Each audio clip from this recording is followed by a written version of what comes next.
Pemirsa, viral seorang dokter di RSUD Sekayu, Sumatera Selatan diduga dianiaya keluarga pasien karena membuka masker dan juga mendapatkan tindak intimidasi dari keluarga pasien. Hal ini membuat dokter dokter Syapri Putra Wangsa melaporkannya ke pihak kepolisian. Dan lantas bagaimana penanganan dari tenaga kesehatan dan juga perlindungan terhadap tenaga kesehatan?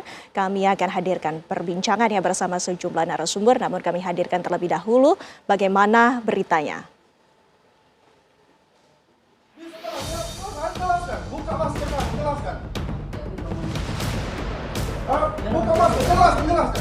Jagat media sosial digegerkan video viral seorang dokter di RSUD Sekayu, Sumatera Selatan diduga dianiaya keluarga pasien karena tak mau melepas masker. Dari video berdurasi 41 detik yang beredar di media sosial, tampak momen di ruang perawatan RSUD Sekayu saat seorang dokter tengah memeriksa pasien. Sang dokter ini mendapat perlakuan tidak menyenangkan dari keluarga pasien. Ya, bukan begitu. Saya minta tindakan yang pasti.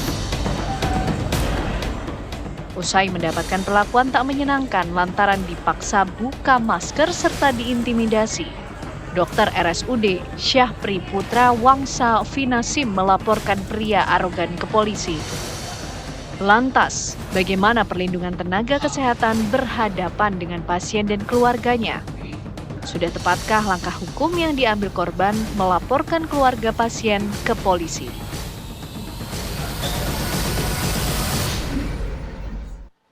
Perlakuan tak menyenangkan yang diterima oleh Dokter Syapri Putra Wangsa ini membuat dirinya melaporkan tindak intimidasi dari pihak keluarga pasien ini ke pihak kepolisian.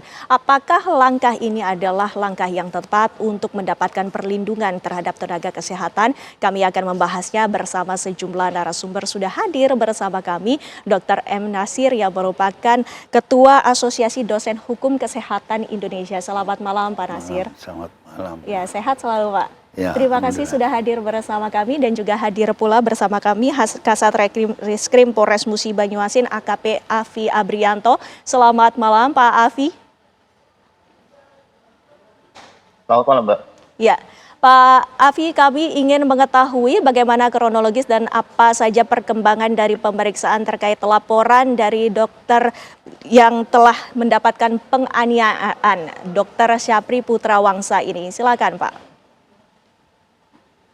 Baik, jadi dari awal mula kejadian itu berawal dari tanggal 8 dari pihak pasien ini datangi rumah sakit untuk mengecek dari pasien karena berawal itu pasien tidak sadarkan diri. Lalu dilakukanlah pemeriksaan secara intensif dari para tenaga medis yang berada di rumah sakit dan dari pemeriksaan itu adanya ketidakpuasan dari pihak pasien yaitu anak dari pasien itu sendiri merasa pihak rumah sakit itu tidak memberikan pelayanan yang baik, jadi kurang memuaskan dari pihak pasien dan memberikan fasilitas yang tidak layak. Jadi terjadilah adanya intimidasi baik itu secara fisik dan verbal dari keluarga dari pasien terhadap tenaga medis yang berada di rumah sakit tersebut. Terima kasih.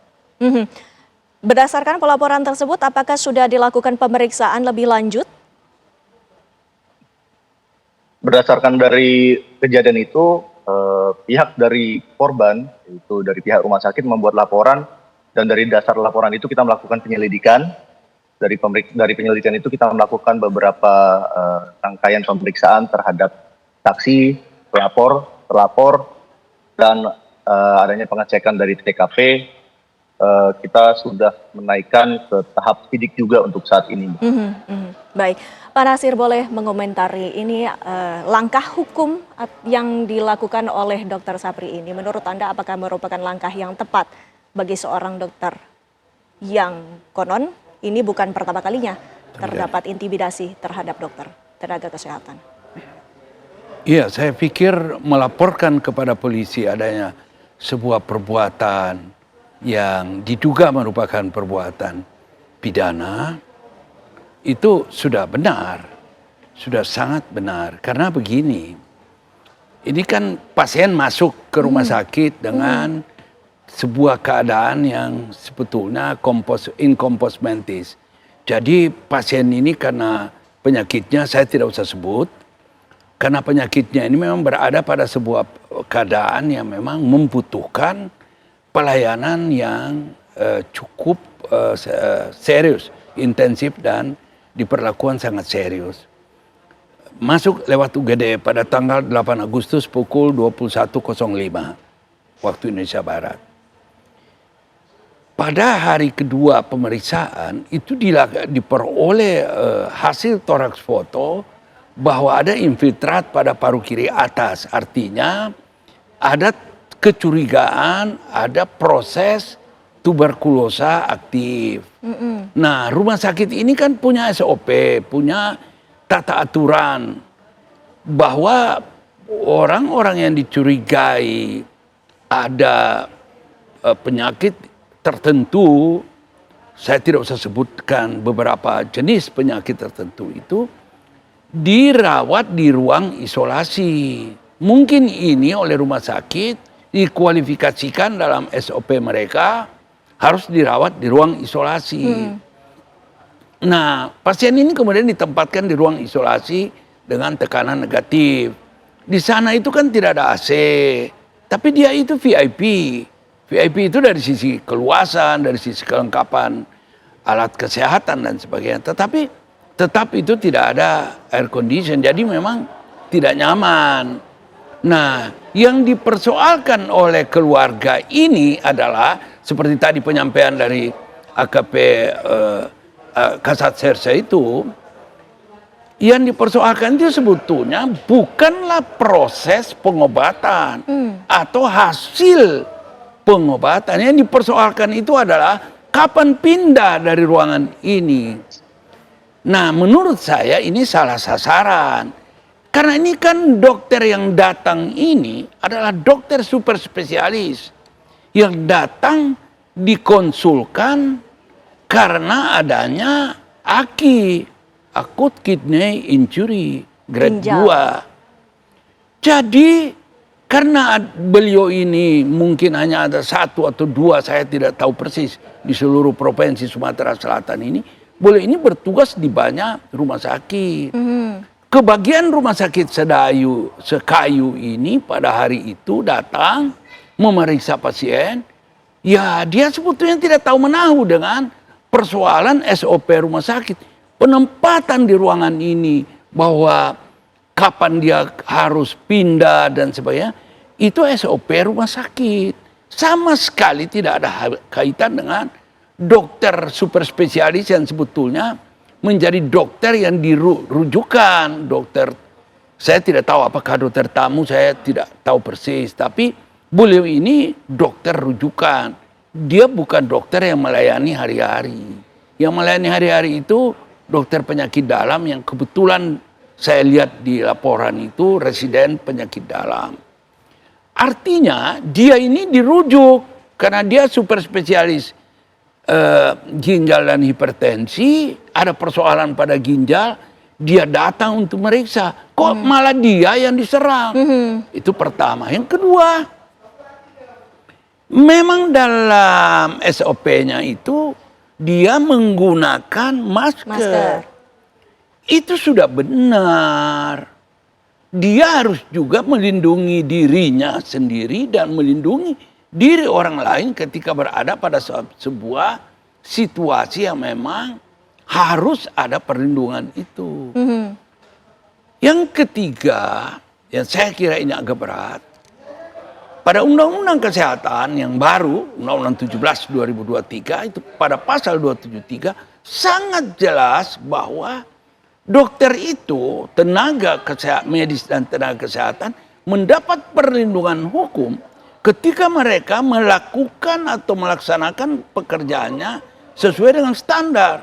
Standar baik standar profesi, standar operasional prosedur maupun standar pelayanan medis.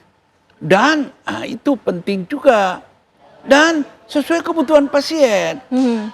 Kebutuhan pasien ini dia memang harus ada di sini. Karena sedang menunggu pemeriksaan TCM. Itu pemeriksaan imunologis untuk mengetahui adanya proses atau infeksi TB aktif.